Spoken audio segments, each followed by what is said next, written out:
Oke, kita akan mulai untuk episode kedua kita. Ya, ini selamat datang di Nisekai. Ya, ini akhirnya podcast ini memiliki nama. Ya, Nisekai di sini sebenarnya kayak gabungan antara Nise, yaitu palsu, dan Sekai, yaitu dunia. Jadi istilahnya kayak dari dunia yang palsu, istilahnya dunia yang rekayasa begitu, tapi yang sebisa mungkin kita bisa ambil value dari situ, dari sesuatu yang palsu kita bisa ambil sesuatu nilai yang nyata, begitulah. Nah, dari sini pun topik kali ini itu adalah isekai juga, jadinya dunia lain, ya kan, mirip juga dengan nama kita, dan itu juga yang sedikit menyambung dari episode pertama, yaitu yang terkait premis yang sudah dimunculkan di dalam judul. Jadi kan yang seringnya ada di cerita-cerita isekai itu premisnya sudah muncul di judul. Dan untuk membahas terkait isekai ini ada dua teman saya, yang satu adalah kakak Rufi yang ada di samping, ya. Kemudian satu lagi adalah Om Kon,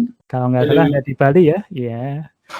Ya, sehat-sehat semuanya ini. Ya, Oke. sehat. Untuk yang pertama terkait isekai. Nah, untuk yang sekarang-sekarang ini tren-trennya itu kan memang nama-namanya adalah yang nama-nama termasuk sudah menceritakan premisnya, sudah tahu oh ini ceritanya tentang apa dari judulnya aja. Tapi untuk yang seperti itu ya karena memang banyak yang jadi slop lah istilahnya. Banyak yang cuma mengejar, oh ini karakter-karakter cuman impiannya si pengarang aja. Dia pengen jadi yang kuat, pengen selalu ada banyak cewek-cewek yang menemani dia dan sebagainya. Self-insert pengarangnya ke situ. Tapi juga ada juga yang memang cukup menarik begitu, yang memang ada cerita yang paling tidak bisa menghibur diri kita. Nah, di sini mungkin kita bisa buka dari sesuatu yang menghibur dulu. Kira-kira ada nggak isekai yang termasuk favorit gitu? Silahkan. Langsung ke yang favoritnya. Nah, favorit, merasa yang paling populer tuh itu ya saat ini tuh Tensura, My Life, Reborn as Slime. Reborn as Slime. Iya. Ada kalau kakak Rudy gimana? Terus terang ya, kalau saya sih untuk genre isekai yang saat ini tuh nggak terlalu apa ya, ya hanya untuk penghibur aja, nggak sesuatu yang wah ini bagus gitu. Saya malah lebih suka isekai yang zaman dulu sih gitu, zaman sebelum era gaming merebak sih kalau saya. Oh, yang dulu tuh yang kayak gimana? Coba disebutkan. Yang dulu itu apa ya? Misal pernah nonton nggak yang di salah satu televisi swasta dulu yang judulnya Parallel Trouble Adventure Dual? Wah. Nah, itu saya masih ingat lagunya sampai sekarang. Dan ya, sebenarnya Magic Knight itu isekai kan ya? Iya. Itu isekai, masih isekai. Magic Knight itu isekai kan? Iya, Magic Knight Art itu juga isekai. Itu salah satu juga yang termasuk isekai lama lah. Kemudian kalau nggak salah sih yang pertama itu adalah yang termasuk yang pertama itu Here, There, and Anywhere kalau nggak salah ya. Itu yang termasuk isekai awal-awal, bener-bener awal begitu. Digimon pun sebenarnya kan isekai juga dia kan. Iya. Jadinya cuman memang untuk yang lama-lama itu dia bukan jadi satu istilahnya, kalau yang aku lihat ya, isekai yang sekarang ini itu adalah untuk jadi alasan menjelaskan terkait keadaan dunia. Jadinya, oh ternyata seperti ini, oh dijelaskan, oh ternyata ada guild, ada sistem magic, ada sistem apa segala macam. Oh kita menjelaskan ke orang yang baru ini. Nah karena kan itu jadi alasan untuk kita bisa menginformasikan terkait dunia begitu. Makanya itu ada di isekai. Kalau misalnya orangnya memang sudah ada di situ dari lama, berarti kan dia harus, oh dia masuk ke sekolah nih belajar, atau misalnya kayak gitu. Jadi harus ada satu yang lebih lagi lah begitu. Nah kemudian kalau karena sudah jadi suatu genre sendiri, jadinya orang pun oh ini isekai nih, biasanya pasti ada sistem leveling segala macam, udah ada nyangkut ke situ lah. Jadi udah kayak setengah-tengah otomatis ada penjelasan, yuk kamu udah paham lah isekai, nah kayak gitu jadinya, ya kan? Sebenarnya isekai itu kan genre yang salah satu favorit saya. Nah, karena isekai itu nilai plusnya itu ada di world building. Jadi kayak nggak semuanya harus itu kan, nggak semuanya harus bersifat game. Tapi memang lebih mudah kalau membangun itu berbasis dengan sistem leveling pada game, semua orang udah kenal. Contoh Tensura itu kan dia nggak pakai sistem game dia. Tensura ada leveling, nggak ada itu kan. Terus salah satu yang saya suka lagi Campfire in Another World itu juga nggak pakai sistem game. Terus ada tapi juga bukan berarti kalau yang game jelek ya. Salah satu juga yang saya suka dia pakai sistem game itu I'm Spider So What. Itu pakai sistem game, tapi karena story-nya bagus, walaupun di akhir-akhir ini world building-nya mulai agak goyah, mulai tapi runtuh awal-awalnya itu gag-nya itu bagus. Ya. Kalau misalnya seperti itu. Itu dia. Jadinya memang untuk yang leveling ini ada plus minusnya lah ya kan. Gimana Kak Rufi? Kalau menurut Kak Rufi gimana? Nah itu karena apa ya? Ketika saat ini karena dari sudut pandang ini ya saya ya mungkin agak berbeda. Ya melihat pola yang sama atau plot atau formula yang sama itu digunakan berulang-ulang itu jadinya ada kemiripan. Akhirnya terus ya itu premisnya jadi ditulis di awal supaya ini yang membedakan antara satu film dengan film yang lain. Tapi walaupun sebenarnya formulanya sama, dia masuk ke sebuah dunia, di dunia itu berbeda, ada sistem pertarungan dan sebagainya seperti game. Nah, akhirnya terus untuk membedakan, maka dibuatlah judulnya itu panjang sampai premisnya bisa tertuang di situ. Saya ada satu film yang kalau pun saat ini yang menarik yang pernah saya tonton tuh itu loh, yang dia gendut terus ke dalam isekainya jadi tampan itu loh, jadi six pack tampan terus akhirnya kebawa ke dunia nyatanya. Saya lupa judulnya itu, saking panjangnya judulnya, tapi ya itu aja sih. Cuma saya ya itu kembali saya apa ya, formulanya terlalu mirip sih kalau yang saat ini untuk isekai. Saya lebih suka yang dulu-dulu gitu. Dia tadi udah disebutkan Magic Knight, Triad, Digimon, Fushigi Yugi di salah satu TV swasta dulu juga pernah ada. Terus sama ini, kalau teman-teman tahu tuh ya, Surato. Itu mungkin itu salah satu anime isekai pertama yang saya tonton dulu di TV nasional pemerintah kalau nggak salah ya, itu. Surato. Itu kalau nggak salah kalau anime manganya sendiri sebelum tahun 90, tahun 88 kalau nggak salah, 88, 89 ya. Terus animenya sendiri juga itu, cuma tayang di kita kan 94 atau 95 ya kalau nggak salah. Saya pas itu terus menurut saya ini mungkin agak debat cuma menurut saya tuh lebih bagus daripada Senseiya loh, menurut saya bahkan gitu.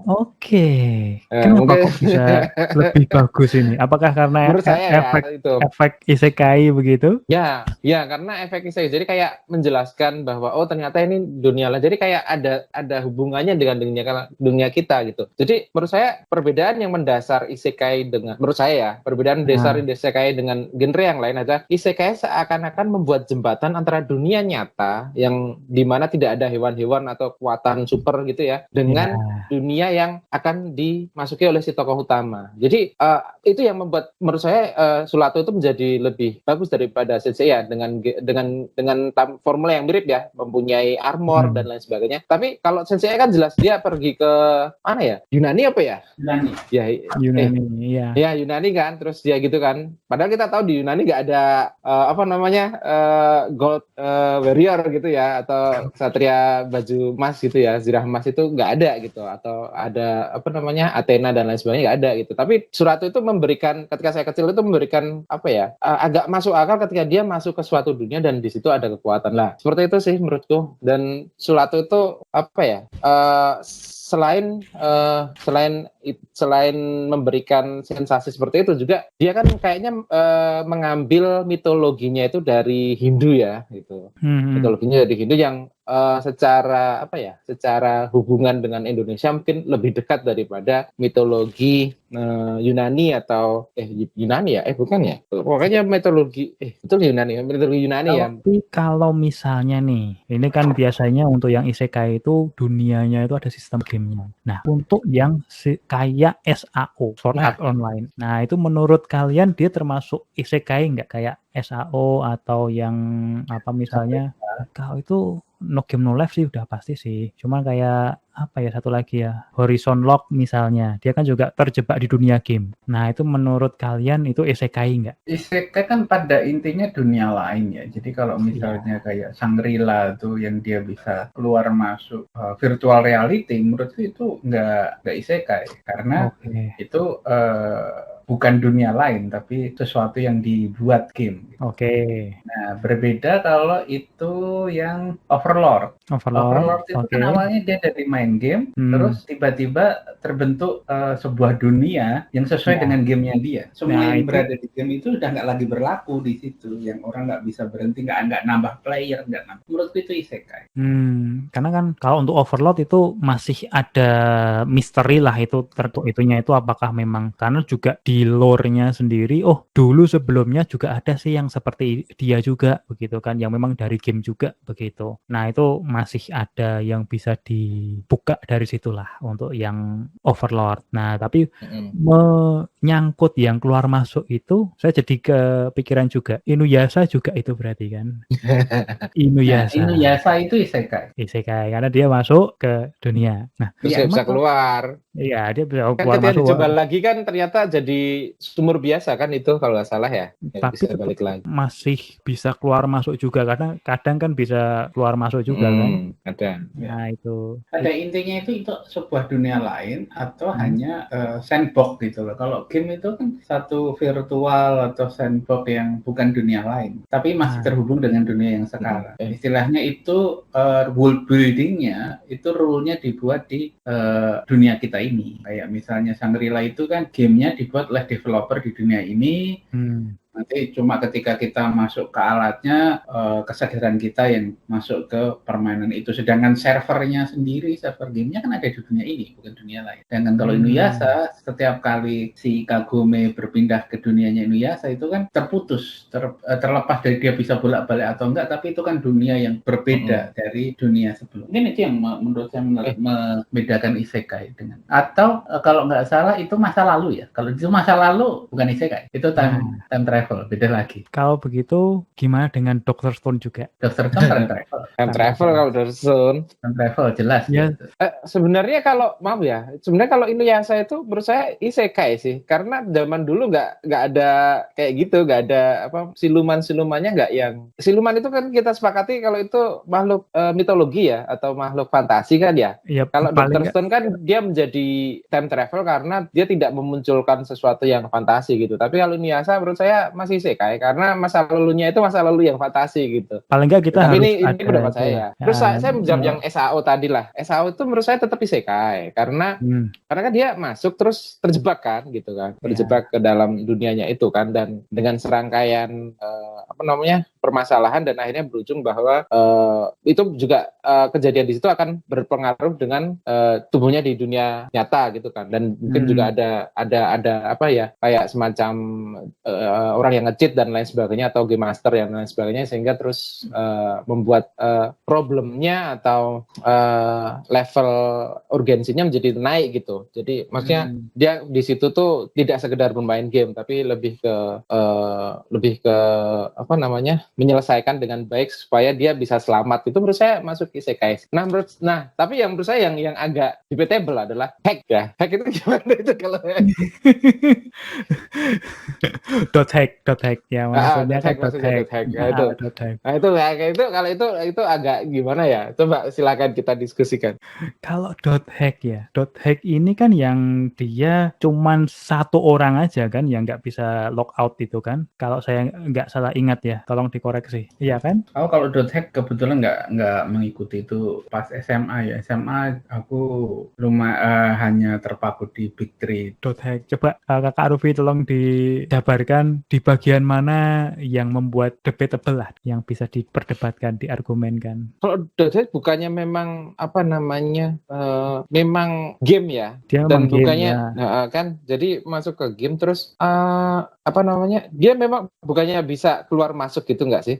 Karena setauku memang ada yang dia nggak bisa keluar. Dia atau beda-beda ya kali ya. Paling nggak kan hack itu dia ada banyak versi kalau nggak salah kan. Ada yang gamenya juga yang game satu orang tapi di dunia di narasinya itu bahwa itu adalah multiplayer loh gitu.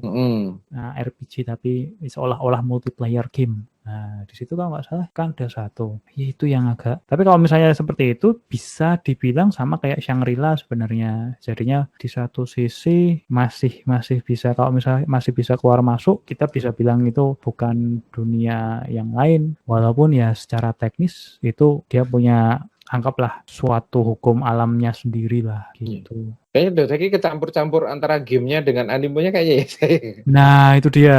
Kayaknya sih. Saking banyaknya bro. Oh iya, Doteki itu memang banyak. Slash-nya apalah gitu, slash-nya apa, Ya, slash, ada slash-nya sign, itu. ada apa gitu. Nah, itu yang agak, ya itulah pokoknya lah. Doteki itu termasuk salah satu yang OG lah, OG. Dia yang membawa mekanisme game ke dalam cerita lah istilahnya kan. Ya, walaupun yang lain pun juga kayaknya dari Digimon juga ada sih ya. Tapi kalau untuk yang paling awal kalian ingat itu apa? Anime yang yaitu Surato. Itu paling awal tuh. Tapi kalau enggak yang Surato, sebenarnya kalau isekai yang mungkin beneran isekai ya, ya nggak tahu ya, isekai game awal sih menurutku malah itu Monster Rancher, Monster Farm. Nah itu tiba-tiba itu kan itu yang mungkin kan agak ke game-gamean gitulah. Yes, karena kalau Pokemon juga enggak juga sih, karena memang itu ya memang dunianya dunianya memang seperti itu. Dunianya memang Digimon dan Monster Rancher agak mirip sih. Cuma kalau Digimon itu kan satu kelas ya, 8 orang lah gitu. Tapi kalau Monster Rancher kan 1 orang doang. Dan ya, tapi sebenarnya kan juga ada itunya juga, memang nggak harus cuma 1 orang baru kita bisa bilang itu isekai sebenarnya. Oh iya, enggak. Banyak isekai yang multi itu kayak Rising of Shield Hero itu kan juga multiple. Ya, multiple itu. Itu Shield Hero dia panjang juga title-nya, tapi paling enggak memberikan semua premisnya lah ya. Betul. Ya itu agak lumayan, walaupun ya yang di awal, tapi di akhir pun juga agak kurang juga. Ya itulah, untuk Shield Hero ada masalahnya sendiri sebenarnya. Iya. Tapi apa namanya, formulanya mirip-mirip nggak sih? Maksudnya formula overpowered itu kayak jadi apa ya? Kayak semacam formula yang jelas sukses gitu nggak sih? Terus akhirnya ditiru oleh banyak dengan berbagai macam plot ya gitu. Nah, overpower itu kan termasuk si Shield Hero, terus yang tadi saya maksud itu apa? Ada cheat-nya lah pokoknya animenya gitu. Itu juga apa namanya?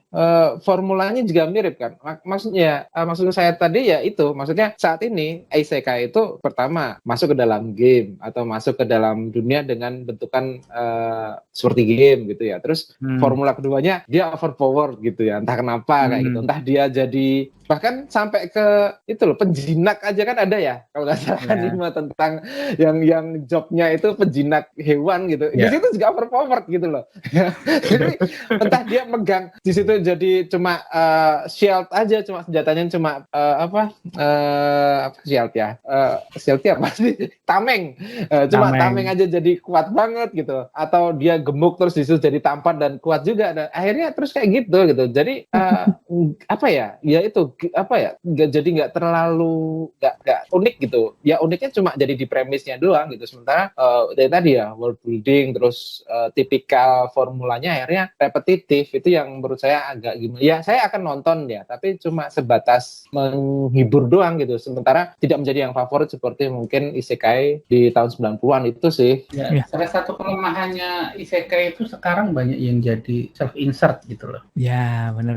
Iya kan, terutama yang model-model harem gitu. Pasti rata-rata yang formulanya itu ketinggalan harem itu. Karena untuk isekai sendiri ya itu tadi banyak yang ini berhasil nih, jadinya banyak yang meniru-niru. Walaupun di satu sisi sebenarnya ada sisi positifnya dengan banyak yang meniru itu. Jadinya kan orang sudah tahu, ini kalau misalnya ada manusia yang datang ke dunia lain, dia pasti punya cheat nih. Nah, jadinya ada kayak percabangan isekai yang salah satunya yang menurutku percabangan yang cukup menarik, tapi mungkin agak lama. Jadinya yang terkait assassin, yaitu mereka yang justru mau membunuh si orang yang datang ke isekai itu. Pernah melihat yang cerita yang seperti itu?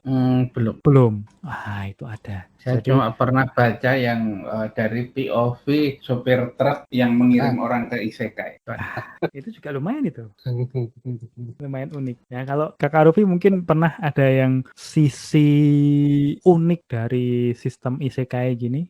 Sisi uniknya ya, menurut saya ya sisi uniknya dari saya yang tadi sudah saya jelaskan ya, bahwa ini sebenarnya penghubung antara realitas yang benar-benar berbeda dengan realitas yang saat ini kita huni gitu. Ketika saya kecil, isekai itu menjadi sebuah sebuah pemikiran logis bagaimana dunia anime itu bisa menjadi nyata gitu loh. Jadi agak berbeda dengan Doraemon, dengan Senseiya, dengan yang saat itu ya pas saya masih kecil. Ketika Surato muncul itu benar-benar ternyata bisa gitu ya. Maksudnya masuk ke dalam dunia terus walaupun kemudian sebenarnya kayak gitu tuh sudah ada sejak dulu ya. Kita tahu ya kalau kita mau bicara tentang isekai yang sebenarnya pasti kita akan mengacu pada novel yang seumuran dengan Lord of the Ring yaitu Narnia gitu kan.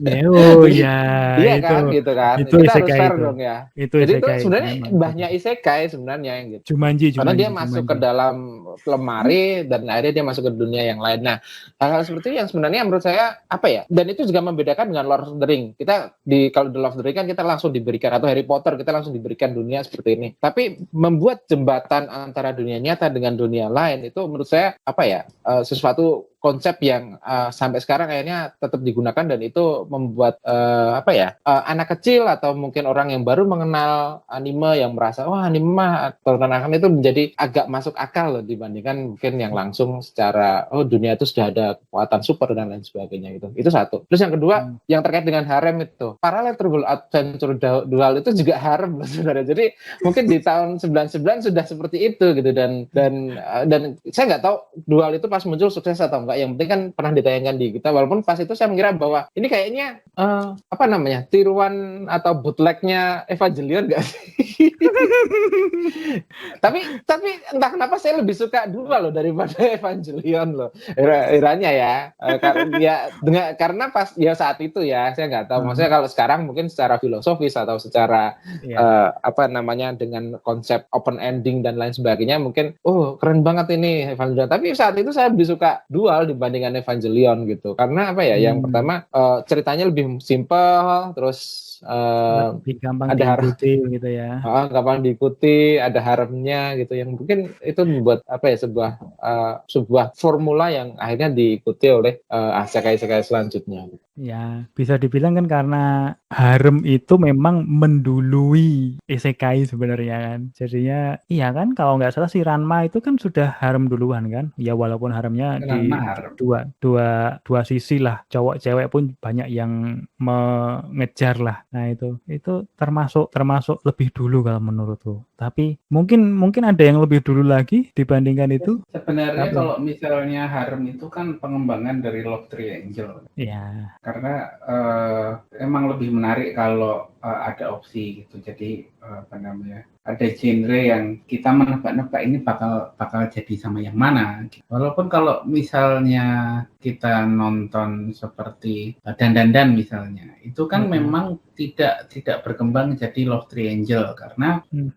ada yang kayak seperti Okarun, Momo sama Aira kan. Okarun sudah jelas kan dia nggak tertarik sama Aira, dia hanya terbaliknya. Momo tidak tertarik pada Gigi, hanya tertarik pada Okarun. Nah itu nggak triangle, itu sudah garis lurus. Ya. Nah tapi kalau misalnya Ranma kayak gitu, karena dia tidak tertarik pada siapa itu Shampoo, itu juga sudah garis lurus, lebih ke mungkin nggak bisa disebut harem kali ya, karena harem itu ketika si ceweknya itu si cowoknya itu punya banyak pilihan, dia bisa milih yang mana aja. Dia belum aku suka sama si A, seperti Hanauto maid atau sih aku lupa yang dia diwarisin maid sama kakeknya gitu. Dia boleh milih maid yang mana, itu harem. Jadi perbedaan harem dengan Love Triangle atau yang kayak tadi kayak Ranma tuh, itu adalah perbedaannya si cowoknya ini sudah milih atau belum. Kalau cowoknya sudah milih, bukan harem. Jadi seperti Nisekoi itu ceweknya kan banyak tuh. Dan si tokoh utamanya itu belum 100%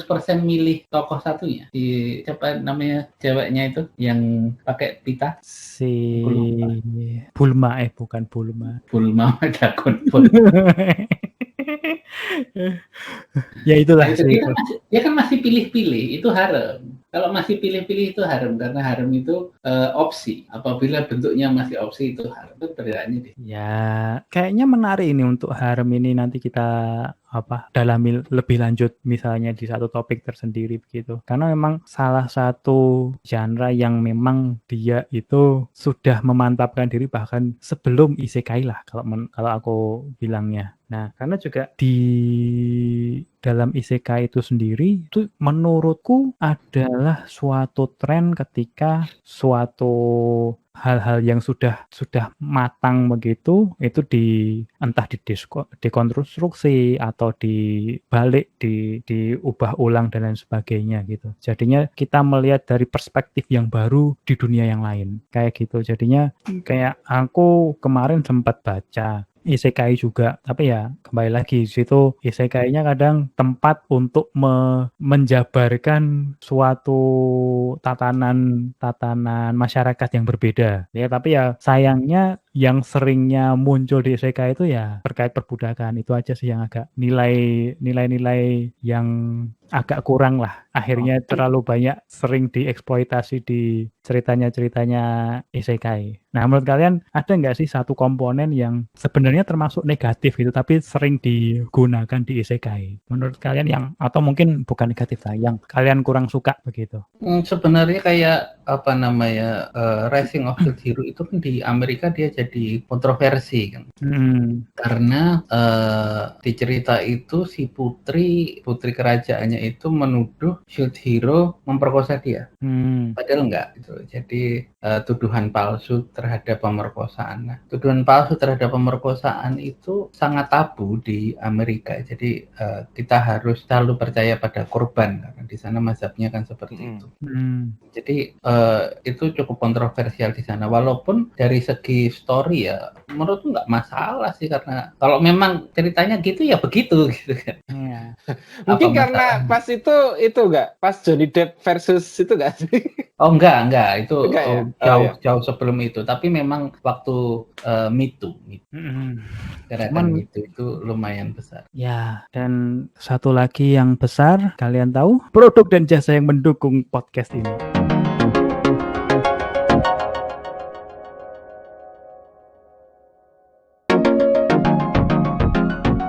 Dan kita balik lagi untuk terkait isekai. Ini isekai yang ini memang cukup menarik, dan kadang kalau yang unik itu kalau misalnya dia bisa seperti yang tadi Shield Hero ada kontroversi misalnya. Nah, cuman kalau misalnya kontroversi untuk yang isekai, yang terakhir yang aku sempat lihat itu cuman terkait, tapi ini bukan kontroversi juga sih, tapi lebih ke arah dia itu terlalu sukses jadinya sering dihina-hina, yaitu SAO. Itu yang menurutku yang sering dihina-hina di masa-masa isekai. Tapi sebenarnya kalau menurut definisinya Om Kon ini SAO dia bukan isekai kalau menurut Om Kon, bener nggak? Selama dia masih terkait world buildingnya dengan di dunia ini, kayak servernya di sini, masih bisa dikendalikan developernya di sini, berarti bagian dari dunia ini, bukan dunia lain. Nah, kalau itu kan dia kan karena memang nggak bisa dikendalikan tuh, karena memang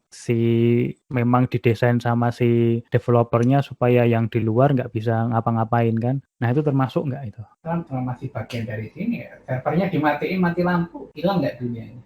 Bukannya itu kalau diputus langsung meninggal ya di dunia nyatanya? Iya, memang kayak gitu. Ya, terlepas dari meninggal tidaknya kan berarti itu cerita yang terjadi di dunia ini. Ya, itu bukan isekai karena definisi dunia lain adalah sesuatu yang terpisah atau tidak berefek dengan dunia ini. Jadi ngomong-ngomong soal isekai, menurut kalian isekai Ojisan isekai kan? Wow, kalau itu isekai Ojisan itu dia premisnya itu kan lebih ke arah dia menceritakan pengalamannya di isekai kan. Betul. Jadinya ketika dia menceritakan itu, kalau menurutku dia isekai juga kalau menurutku, karena Jadi karena ada yang model-model kayak solo leveling kayak gitu kan. Nah, Itu ya. kan tidak bisa disebut isekai walaupun ada sistem di luar dunia yang masuk ke sini. Kayak tiba-tiba ada monster, tiba-tiba orang punya kemampuan dibangkitkan. Kalau kita baca di sequelnya Solo Leveling Awakening, itu kan disebabkan dari energi dari dunia lain. Ya. Ada disebabkan dari bos di dunia lain. Nah, karena kejadiannya di sini, atau kayak kalau nggak salah apa, Jita itu juga tiba-tiba ada gerbang monster yang keluar monster terus lalu kita melawannya dengan teknologi teknologi di dunia ini. Menurut saya itu nggak bisa dikategorikan isekai karena ending-endingnya kejadiannya kan berefek di dunia ini, bukan? Interesting. Cuman kalau misalnya terkait isekai ini, oh iya, ada. Aku sempat baca kompetitif isekai. Jadinya mereka nge-speedrun untuk itunya. Jadinya dari awal mereka milih kayak bikin deck gitu kan. Oh, ini nanti aku ambil skill ini. Terus ada partnernya yang naik truk untuk mengirim mereka ke isekai. Jadi ada, tapi kayaknya masih belum lanjut yang itu. Nanti kalau misalnya ada judulnya untuk spesifiknya saya agak lupa itu isekainya seperti apa. Tapi itu bener-bener banyak isekai dijadiin lomba. Ada lagi yang kalian sempat baca isekai tapi yang cukup unik menurut kalian? Saya pengen mengomentari yang tadi sih terkait dengan isekai ini. Kebetulan kan apa namanya, kemarin habis satu perjalanan dengan orang yang mungkin sudah 6 atau 10 tahun kali ya di Jepang gitu kan ya, dan sering ngobrol juga kan gitu tentang kondisi di Jepang seperti apa. Nah, salah satu yang mungkin agak menarik di Jepang itu kan dia angka bunuh diri tinggi. Salah satu, kemudian kan saya juga pasti tanya, wah mungkin karena di sana juga terkait dengan religi dan sebagainya. Tapi teman saya ini bilang kalau salah satu aspek yang mungkin membuat angka bunuh diri tinggi adalah karena sebagian besar atau sebagian kali ya masyarakat Jepang itu percaya adanya reinkarnasi, yang dimana itu adalah salah satu ajaran dari salah satu agama ya, kalau mungkin yang mungkin berkembang di Jepang ya gitu kan. Yang salah satu agama yang percaya reinkarnasi, kayak salah satu agama itu ada yang percaya reinkarnasi ya. Nah, kayak kalau saya pikir anime itu kadang karena yang dibuat di Jepang ya, kadang kayak saya juga berpikir bahwa jangan-jangan isekai itu juga adalah salah satu pikiran yang muncul dari apa namanya konsep reinkarnasi ini gitu loh. Jadi mereka berpikir bahwa mungkin ketika mereka mati mereka akan dilahirkan kembali dalam bentuk yang berbeda atau dalam dunia yang berbeda, atau sama seperti isekai kayak gitu. Nah, kalau kita bicara tentang ini sebenarnya isekai menjadi lebih simpel sebenarnya gitu ya. Asal dia pindah gitulah, atau dia muncul di dunia yang lain dengan bentuk yang lain kayak gitu, yang berbeda sama sekali 180 derajat dengan saat ini, udah itu isekai kayak gitu. Entah itu dalam bentuk apa namanya dunia, benar-benar dunia lain gitu, atau dalam bentuk realitas game seperti itu, menurut saya tuh sudah masuk ke isekai kayak gitu.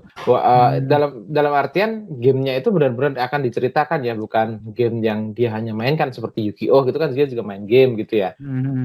Atau apa ya, Dragon Drive ya, Dragon Drive itu kan juga dia memainkan game itu ya gitu. Itu menurut saya kayak akhirnya kayak gitu, SAO menurut saya tetap masuk ke genre isekai sih kayak gitu. Termasuk mungkin ya, tadi sempat saya ketika Mas Sakti ngomong salah satu yang heboh gitu, saya kira bukan SAO loh, tapi Re:Zero loh. Ternyata SAO lagi ya gitu. Re:Zero dia termasuk isekai kalau menurut. Nah, menurutku saya itu akhirnya terus apa namanya, SAO tetap, dan kayaknya sebagian besar sepakat bahwa SAO itu isekai sih gitu. Ya Re:Zero aja judulnya ada kata isekainya. Enggak, tadi pas ngomong salah satu yang heboh gitu. Itu sih. Mungkin itu sedikit apa namanya pandangan terkait dengan isekai dan konsep reinkarnasi sih. Kayaknya berhubungan banget soalnya sama-sama dari Jepang dan mereka percaya itu gitu. Ya. Isekai ini memang bisa jadi tempat untuk si pengarang itu untuk menunjukkan sesuatu dunia yang baru lah istilahnya, yang tempat yang menarik untuk sebagai alat untuk si pengarang untuk menunjukkan ini loh visiku tuh seperti ini dan sebagainya. Itu sebenarnya salah satu tools lah kalau menurutku. Jadinya bisa menunjukkan tanpa perlu membuat suatu pembenaran. Oh ini dunia kita itu sudah berubah karena ini sejarahnya kayak gini. Tapi langsung oke, ini loh dunia ini sesuai kemauanku karena ya ini memang dunia yang lain. Nah kayak gitu. Itu juga salah satu yang sebenarnya cukup menarik karena salah satunya sebenarnya di dalam isekai itu kan salah satu komponen yang utamanya itu adalah mengkontraskan antara dunia yang lain dan pemahaman kita di dunia yang ini sebenarnya kan gitu. Gimana kalau menurut kalian apa sisi yang sebenarnya cukup menarik dari isekai begitu? Isekai itu karena kita bisa bikin world buildingnya terserah kita gitu kan, mau itu apa namanya tentang masa ataupun kayak berarti campfire, Netherworld atau tentang politik seperti ada isekai yang dia itu bukan untuk berperang tapi untuk realistic hero kalau nggak salah judulnya. Dia membangun negara itu secara ekonomi, jadi dia secara politiknya atau dunia magicnya. Jadi karena dia bisa membangun sistem yang benar-benar dari nol, jadi sebenarnya premis dari isekai itu begitu bebas gitu, itu yang menyenangkan. Jadinya bisa apa saja. Atau seperti I save 80,000 gold coin itu yang aku menabung 80,000 koin emas untuk masa tuaku. Itu dia pindah ke dunia lain untuk cari duit pensiun karena ternyata nyari karena pembayarannya pakai emas. Dia terus membeli barang dari dunia ini dengan emas yang dia dapat dari sana, dia untung banyak sampai akhirnya dia mempengaruhi kebijakan negara membawa senjata dari dunia ini karena senjatanya masih pedang, dia beli segala tank, segala senapan untuk menaklukkan negara lain. Itu kan menarik. Itu menurutku daya tariknya isekai adalah bisa tentang apa saja. Karena salah satu yang membuat saya lebih tertarik dengan cerita di manga maupun manhwa adalah kalau di komik Amerika ceritanya sama. Ada pahlawan yang dia baik, ada dunia yang perlu diselamatkan, pahlawan berkorban untuk menyelamatkan dunia, kan itu saja. Tapi kalau misal kita di dunia nyata saja, kalau misalnya kamu nonton channel YouTube History Simplified, ada kaisar namanya Liu Bang. Kalau di History Simplified itu sudut pandangnya Liu Bang ini sebenarnya cuma malas, nggak mau kerja. Jadi dia iseng-iseng berusaha untuk jadi pejabat, dan keisengannya itu dengan segala kelicikannya itu membuat dia bisa jadi raja. Nah itu kan mirip seperti ceritaku, padahal itu ceritanya. Nah itu yang menurut saya daya tariknya isekai dibandingkan shonen. Shonen kan juga lebih monoton. Ada hero-nya baik, sedangkan seinen lebih kadang-kadang anti-hero. Problemnya adalah ketika pengarangnya itu, ciri dari isekai yang kurang berkualitas adalah terlalu banyak fan service. Jadi kita bisa lihat dari artnya saja, terlalu fan service nggak pakaian. Salah satu yang sebenarnya saya suka tapi makin kesini makin enggak itu Kenja no Mago. Itu bereinkarnasi jadi cucunya penyihir terbesar. Tapi lama-lama fan service-nya terlalu itu. Pakaian perangnya kok penuh dengan belahan gitu. Jadi endingnya itu merusak kepercayaan terhadap cerita gitu. Padahal sebenarnya ceritanya bagus, dia punya pemikiran di masa sekarang yang dia terapkan ke senjata-senjata di masa lalu, dunia lainnya. Terus kedua adalah kalau ada self insert. Salah satu self insert itu adalah tokohnya terlalu OP itu tadi. Dan walaupun tokoh OP juga tidak selalu berarti buruk kan, kayak solo leveling juga lumayan, tapi itu juga terlalu OP. Begitu dia sudah ceritanya OP itu kan kita jadi terus tantangannya apa? Lawan ini pasti menang, nggak ada thrillnya lagi, kita sudah tahu ini pasti. Itu dua itu aja. Atau dia tiba-tiba penuh dengan entah kenapa cewek-cewek pada suka dia, padahal kalau kita lihat ini MC cupu banget, kenapa sih pada cewek pada suka? Nah, itu juga karena kita nonton anime itu dari kecil kan ya, dari kecil kita masih terbawa, wah kita gampang dipengaruhi. Seperti kalau saya nonton Ippo, rasanya pengen belajar tinju, kalau nonton Kenichi berasa pengen belajar karate. Iya. Seperti itu. Kungfu boy juga. Boy. Nah, di dunia kan ada kejadian kemarin, ada orang menodong pakai pisau, ya tiba-tiba ada seorang yang menyelamatkannya, ada otaku gitu kan. Otaku kan orang yang sedang ditodong pakai pisau. Terus dia dapat penghargaan dari pemerintah setempat. Ketika ditanya sama wartawan, apa yang ini membuat bukan plotnya Densao Toko kan ya? Oh bukan. Densao Toko nggak pakai pisau. Oh iya. Ketika ditanya kenapa kamu berani melawan orang yang pakai pisau, padahal itu kan berbahaya, dia adalah karena Himmel sang hero akan melakukan hal yang itu jawabannya. Dan dia langsung jadi pahlawan para otaku. Oke, kita otaku sudah masuk ke dunia nyata, berfungsi dalam masyarakat. Karena otaku kan stigmanya penyendiri, tidak bergabung pada masyarakat. Dengan ini menunjukkan bahwa otaku pun berkontribusi pada sebegitu berpengaruhnya memang buku ataupun film yang kita tonton tuh. Nggak cuma di Jepang, di Indonesia juga, bahwa kita akan terpengaruh seperti sinetron, kita jadi materialistik atau jadi altruistik itu kan dari apa yang kita tonton, itu sinetron, TikTok, YouTube. Setuju lah itu, setuju. Jadinya memang semua pemikiran kita itu memang dari apa yang kita serap gitulah. Jadinya yang menarik itu terkait untuk isekai ini yang mungkin agak lucunya sih ya, yang seringnya muncul itu pasti di medieval. Itu yang mungkin agak unik ya, bukan agak unik ya, tapi kok seperti selalu ini abad peradaban, ini pasti kita selalu, maksudnya abad pertengahan lah, selalu ada kastil-kastilnya dan lain sebagainya. Jadinya jarang ada isekai yang ke masa yang sekarang juga, yang sudah teknologinya cukup maju. Nah, menurut kalian itu kenapa itu? Karena isekai kan ingin sesuatu yang berbeda kan. Ya. Kalau misalnya itu sesuatu yang seperti ini, sama seperti di masa ini tapi tidak terkait, itu lebih ke seperti dimensi lain seperti itu kan. Ya. Itu susah untuk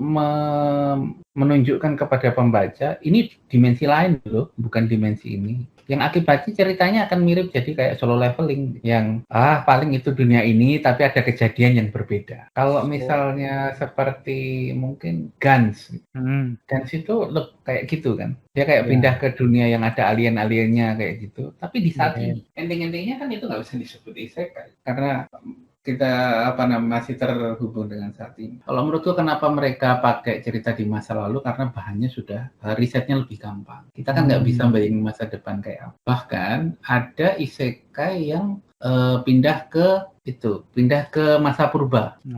Saya lupa yang bikin Holy Land itu siapa. Dia pengarangnya Holy Land.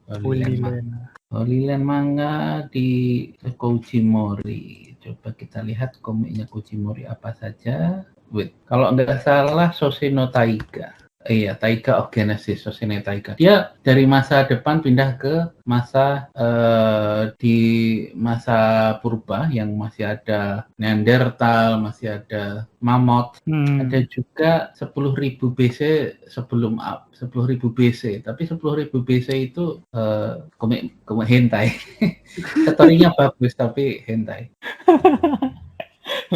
Ya itu rekomendasi kita hari ini, 10.000 BC. Story-nya bagus kalau misalnya berminat. Fan service-nya terlalu banyak tapi berarti ceritanya itu mengimbangi fan service yang terlalu banyak, luar biasa. Berarti menurutku terlalu lebih ke kayak bukan dibuat cerita untuk hentai, karena memang normal kan di waktu purba tuh orang nggak ada struktur sosial seperti sekarang. Ya, istilahnya masih belum itulah, atau ya mungkin kita bisa sebut aja itu struktur sosial yang berbeda lah, karena memang biasanya. Termasuk soal perbudakan itu kan juga struktur sosial yang. Ya. Walaupun seperti kalau misalnya kalau membaca yang ini versinya Susanoo Taiga ini, kita akan melihat benar-benar itu misal sedang berburu babi hutan, lalu bertemu suku lain, mereka saling membunuh langsung tanpa alasan gitu. Karena kalau kamu nggak aku bunuh, suatu saat kamu akan bunuh aku. Seperti itu. Dan itu memang mungkin kayak zaman dulu memang seperti itulah keadaannya, kita nggak tahu juga. Ya.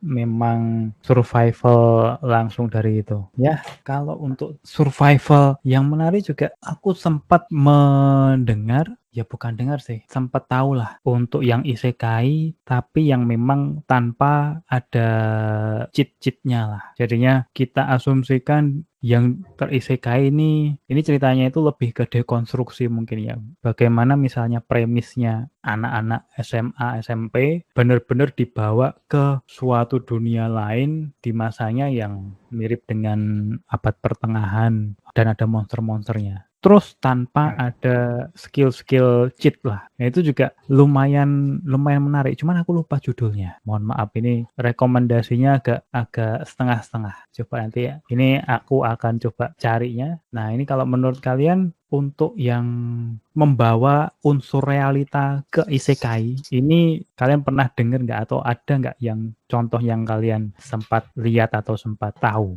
Ya, menurut saya itu sih Monster Rancher itu menurut saya salah satu anime isekai yang tokohnya itu tidak mendapat cheat apapun gitu. Dan bahkan masih menggunakan senjatanya ya yang dibawa dari dunia nyata gitu, sepasang rollerblade kan kalau itu. Dan benar-benar pertarungannya juga cuma buat pakai itu aja gitu.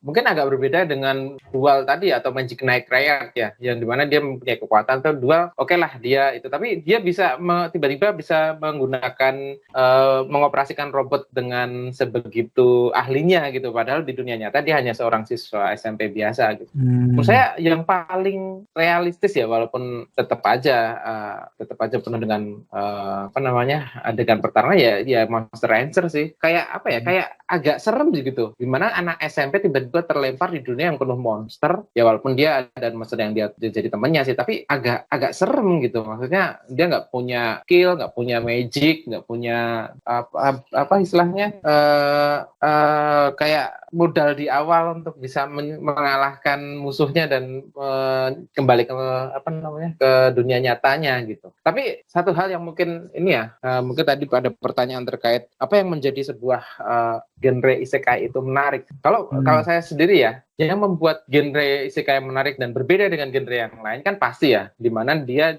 satu tokoh utama yang dia pergi ke dunia yang benar-benar berbeda dengan dunia realitas aslinya gitu. Sehingga konsekuensi logisnya adalah yang sering terjadi adalah bagaimana cara dia kembali ke dunia aslinya gitu sih sebenarnya. Itu kan pasti gitu. Kecuali kalau ada yang memang dia memang nyaman tinggal di isekai dan dia akan tinggal di isekai selamanya, oke lah gitu. Tapi kayak seperti Dual, kemudian Monster Rancher atau Magic Knight Rayard dan lain sebagainya kan pengen balik, atau Mar punyanya yang dulu Flame of Recca. Itu kan dia bikin anime manga isekai ya, judulnya Mar Heaven. Nah, itu juga bagaimana dia kembali ke ke dunia nyatanya, itu yang menurut saya satu hal yang ditunggu-tunggu, berbeda dengan mungkin genre adventure atau genre fantasi lainnya di mana memang dunia seperti itu gitu. Nggak ada dia pengen kembali ke dunia nyata, itu nggak ada gitu. Dia pokoknya mengalahkan bos besar selesai gitu, atau dia menemukan harta karun selesai gitu. Tapi kalau isekai biasanya konsekuensi logisnya adalah entah dia mau tinggal di sana atau kalau enggak dia pengen balik ke dunia. Nah, bagaimana cara dia balik itu yang pengen kita lihat di ending pertama itu. Yang kedua adalah perubahan sifat atau perubahan sikap biasanya ketika dia masuk ke isekai. Dan itu biasanya sangat membekas gitu, sangat berubah atau sangat membekas, atau saat-saat dia meninggalkan isekai biasanya itu juga suatu hal yang membuat genre ini menarik. Kayak misal Monster Rancher itu kan sebelum lawan bos terakhir kan sempat si Genki dibalikin ke dunianya ya, ketika sedang terancam dia dibalikin, kembali ke dunianya gitu. Pada saat itu tuh walaupun itu sebenarnya sesuai dengan keinginannya, tapi ada sesuatu yang hilang. Dia meninggalkan teman-temannya sementara dia bisa balik ke dunianya, dan ketika itu rasanya kayak hampanya itu kerasa. Saya masih bisa merasakan hampanya Genki ketika dia di teleport ke dunia nyatanya gitu, ke dunia asli gitu. Itu hampanya itu kerasa sampai sekarang gitu. Terus dia terkatung-katung, terus dia merasa bahwa petualangannya yang dulu dia ikuti bersama temennya jadi udah nggak ada lagi gitu. Dan padahal itu belum selesai. Dan akhirnya dia pengen balik lagi ke dunia isekai-nya itu. Itu sama kayak Digimon juga gitu kan. Sempat kan si orang-orang terpilih balik lagi ke dunia, terus akhirnya balik lagi ke Digimon karena memang itu belum selesai. Dan menurut saya apa namanya, tingkat kedewasaannya itu ada masa-masa seperti itu, di mana pertama dia seperti anak kecil yang pengen segera balik ya, entah mau peduli apa, yang penting saya balik gitu kan. Tapi pada satu titik dia akan naik ke tingkat di mana dia akan peduli dengan dunia isekai-nya gitu. Itu terjadi kan, Genki seperti itu, bocah-bocah Digimon seperti itu. Magic Knight kayaknya ada masa-masa dia bisa balik tapi nggak jadi gitu juga kayaknya kayak gitu. Nah itu yang menarik di situ gitu. Kemudian ada keterikatan dia dengan dunianya sehingga dia harus, walaupun ada kesempatan tebal, dia lebih memilih untuk kembali ke isekai-nya. Dan kadang setelah selesai dengan isekai-nya dia akan kembali dengan kedewasaan, dengan wujud yang mungkin berbeda atau kemampuan yang berbeda. Dan itu entah itu di fisik atau secara psikologis, menurutku sesuatu hal yang menarik dari isekai adalah seperti itu. Jadi ada selain world building, tapi karakter building juga menjadi sesuatu yang menarik di isekai. Gitu. Oh iya. Bagaimana si karakter itu memilih menyikapi terkait kalau mereka dapat pilihan, misalnya bisa kembali, kemudian bisa masih menetap di dunia yang akhirnya dia kembali lah istilahnya gitu ya. Itu memang salah satu momen di mana karakter bisa menunjukkan, oh ini pendewasaan karakternya itu sampai setingkat ini. Memang menarik untuk yang itu. Nah, yang menarik lagi juga terkait untuk isekai itu juga salah satunya saat ini yang aku lihat itu ada satu genre juga, yaitu yang terkait villainess. Kalian juga tahu itu juga enggak? Jadinya kayak misalnya tapi ini seringnya itu cewek yang masuk ke suatu dunia yang berdasarkan novel atau berdasarkan game. Cuma dia itu jadi bukan pemeran utamanya, tapi jadi si rival ceweknya, si pemeran utama. Pernah mendengar atau pernah melihat genre isekai yang seperti itu? Ada, tapi cowok dia, apa namanya? Being Mob is on Galge. Oh, Galge. Ya. Itu juga ada itu. Jadi apa namanya, laki-laki sama adiknya itu, sama adik perempuan sama-sama ketarik ke dunia isekai. Ya. Dan si isekai yang berdasarkan game harem tapi cewek, ya kan? Jadi si adiknya itu harus ngelawan tokoh utama. Ya. Itu aku juga mengikuti yang itu. Cuman udah tamat di satu game, misalnya satu game awalnya itu, yang dimana si cowoknya, si tokoh utamanya itu mati duluan lah, sebagai kakak dia mati duluan, ditransport ke isekai. Cuman yang adiknya itu mati belakangan, tapi ditransport juga ke masa yang sama, dan sudah menjalani bahwa memang satu game itu ada sequelnya yang si kakak nggak tahu. Itu yang aku terakhir baca itu di itu yang ending-endingnya jadi game mecha itu. Iya, game mecha dan sebagainya itu. Itu ya itulah. Itu salah satu yang ubah genre. Jadinya paling enggak di situ menurutku agak uniknya itu adalah bukan genre RPG, tapi masuk ke love simulation kalau nggak salah, atau apa itu ya, yang biasanya itu apa namanya? Kalau walaupun berbasis game dating sim juga. Dating sim. Ya. Otome game. Bukan Galge. Ya, ini sebenarnya kalau misalnya kita mau bahas-bahas lagi, ini mungkin akan cukup panjang untuk terkait isekai ini. Nah, tapi ini saya mau menutup juga dengan rekomendasi sebenarnya. Rekomendasi isekai yang aku termasuk menikmati juga. Jadinya dia ini, kalau dari judulnya itu kita kayak udah tahu. Dan udah ada tropes-nya yang kelihatan banget lah. Tapi ini ceritanya bagus kalau menurutku ya. Jadi judulnya adalah Unmatched in 100 Different Worlds, I Gain a New Skill Every Time I Get Banished. Jadi tokoh utamanya itu Ed, dia masuk ke suatu kontrak dengan itulah dewa atau Tuhan apa segala macam itu. Dia harus dikeluarkan atau didepak dari hero party di 100 isekai. Nah itu, untuk kembali ke dunianya dia sendiri. Nah, itu ceritanya bagus. Karena dari prolognya aja, dia itu udah prolog di dunia ke-100. Jadinya di bab 1 itu kita ngelihat dia itu sudah di-banish atau dikeluarkan dari Hero Party untuk Hero Party ke-100, ke dunia yang 100. Jadinya udah bagian dia itu udah menjalankan kontraknya sama dewa dan udah mau balik. Terus di situ ya ada ceritanya lah. Nanti tolong kalau misalnya itu aku rekomendasikan yang itu. Nah, Aku itu juga udah baca itu bagus. Yang jadi porter kan awalnya. ya Oh iya, itu bagus. itu bagus itu recommended. Nah, mungkin untuk menutup itu rekomendasiku. Ada lagi yang mau disampaikan terkait isekai, kakak-kakak? Kan aku udah cukup. Kak Rufi gimana? Ya, kalau dari saya juga udah cukup. Untuk sementara cukup dulu. Ya, ini untuk episode terkait isekai. Ini sudah kita sampaikan terkait yang kita bahas di sini. Itu semoga bisa menjadi value untuk kalian. Gimana dengan isekai yang kalian sempat baca? Misalnya kalian ada isekai favorit, tolong nanti di komen di bawah. Atau kalian ada rekomendasi isekai yang menurut kalian unik, juga tolong di komen di bawah. Tapi ya, untuk episode kali ini kita akan tutup sekarang dan have a nice day. Terima kasih.